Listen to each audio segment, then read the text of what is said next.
Salut tout le monde, c'est David pour la chaîne Monsieur Caméra et aujourd'hui est une vidéo un peu spéciale. Elle fait suite à une vidéo que j'avais déjà publiée en début d'année où je vous montrais des exemples de la Blackmagic Pocket 4K en basse lumière. Le temps passant, je me rends simplement compte que les exemples que je vous ai fournis à l'époque ne rendaient pas vraiment justice à la caméra et juste de par mon manque d'expérience avec celle-ci. Et donc, j'ai voulu refaire la même expérience, mais dans d'autres conditions, encore un peu plus sombres.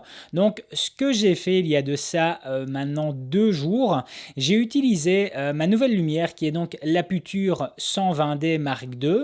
J'ai utilisé celle-ci, donc je l'ai sortie en plein milieu de la nuit. Enfin, en début de soirée plutôt, il devait être quelque chose comme 23h30. J'ai tapé celle-ci dans mon jardin. J'ai utilisé un des effets qu'elle reprend, qui est l'effet feu d'artifice. Je l'ai plus ou moins mis à 10% de sa puissance. J'ai mis un petit gel bleu dessus et j'ai demandé à ma compagne qu'elle se prête comme modèle et utilise un petit feu de Bengale pour justement amener une différence de coloris, c'est-à-dire le feu de Bengale avec un coloris beaucoup plus jaune-orangé et l'Aputure 120D avec cet effet feu d'artifice et cette gélatine bleue.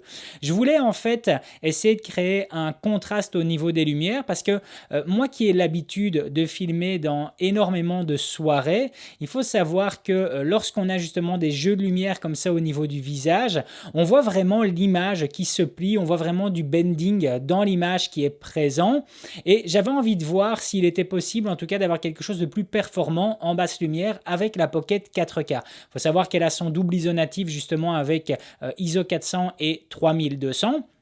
J'ai donc mis celle-ci à ISO 3200. J'ai utilisé mon objectif, le Sigma 1835.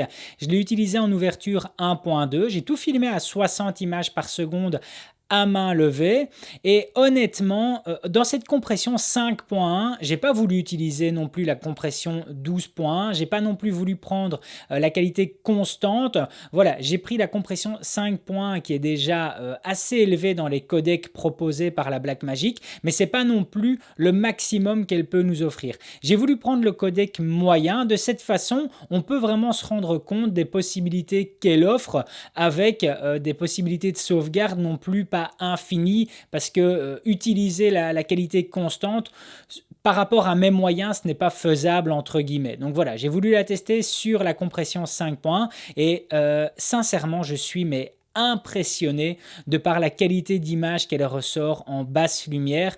Comme je vous disais ici, ce qui m'a le plus bluffé, c'est le fait que je n'ai pas eu de bending dans l'image, je n'ai pas eu d'artefact au niveau de la peau ou autre, c'était assez impressionnant, d'autant plus qu'au niveau de l'étalonnage, j'ai rien fait de particulier. J'ai appliqué le LUT de Matteo Bertoli pour ramener le tout au Rec 709, j'ai ajouté du contraste, j'ai désaturé les noirs dans lequel j'ai quand même ramené une petite touche bleutée, j'ai isolé les teintes et j'ai remis un tout petit lutte par-dessus l'Osiris Vision 6 que j'ai dû appliquer aux alentours de 15% et un petit vignettage.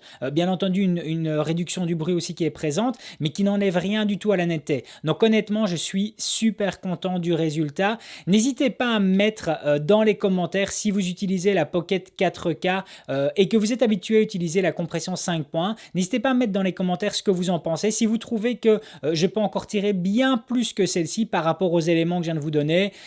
On était en extérieur, nuit noire, l'Aputure 120D donc avec le petit effet feu d'artifice gélatine bleue à 10-15% et le feu de Bengale juste en face. Dites-moi si vous pensez que j'aurais pu encore tirer plus de la caméra. Je reste persuadé qu'avec le temps, je tirerai encore plus de celle-ci. Il n'y a rien à faire, c'est en l'utilisant le plus possible qu'on la comprend le mieux et surtout qu'on obtient la meilleure qualité d'image possible. Mais mettez-moi quand même en commentaire si vous utilisez celle-ci, ce que vous en pensez et si vous trouvez que je peux encore tirer bien plus d'elle.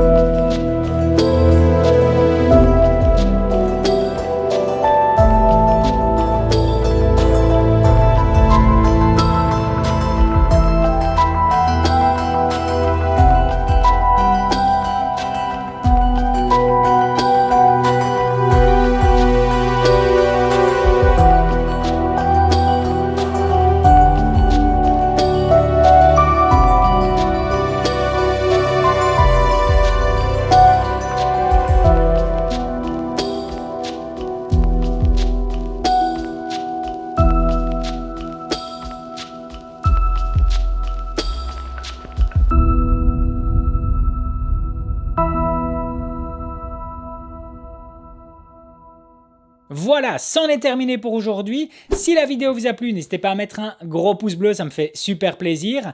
Et puis surtout à vous abonner à la chaîne pour être tenu au courant des prochaines sorties. A plus!